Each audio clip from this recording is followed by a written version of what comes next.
L'Union européenne réaffirme son engagement en République du Congo. Parmi les diverses actions présentées, le programme Toza Bilingue a été souligné. Un programme qui vise à lutter contre les violences faites aux femmes. Autre point évoqué, le renforcement de capacités de forces de sécurité intérieure, Police Plus, mais aussi plusieurs autres projets pilotes, la connectivité numérique et les énergies renouvelables de la biodiversité. Un certain nombre de projets, d'identifier ce qu'il faut pour les réaliser, d'identifier les financements qu'il faut et même d'identifier là où l'Union européenne et l'équipe Europe pourraient éventuellement investir.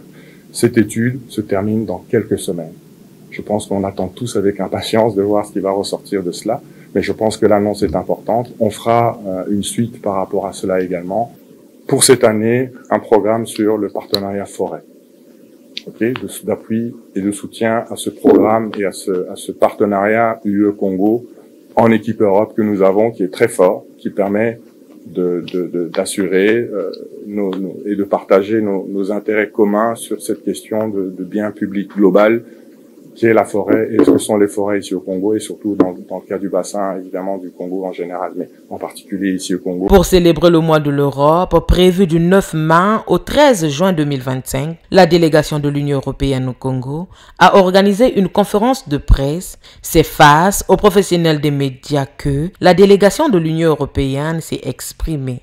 En présentant ses projets phares, les avancées et ses orientations stratégiques avec le Congo. Un rendez-vous annuel qui vise à promouvoir les valeurs de l'Union européenne ainsi qu'à faire le point sur sa coopération avec le gouvernement congolais. Le 9 mai qui a été choisi comme le Europe Day, la journée de l'Europe, une journée qui est célébrée par toutes les délégations à travers le monde et l'occasion d'échanger avec les interlocuteurs sur ce sujet.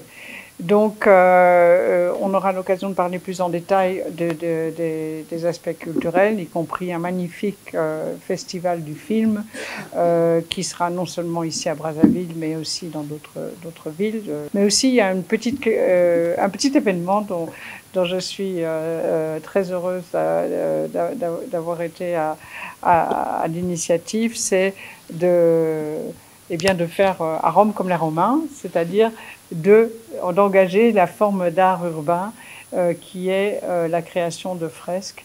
Et justement, ce double anniversaire était un beau sujet à mettre en pâture auprès d'artistes d'art urbain, d'art mural.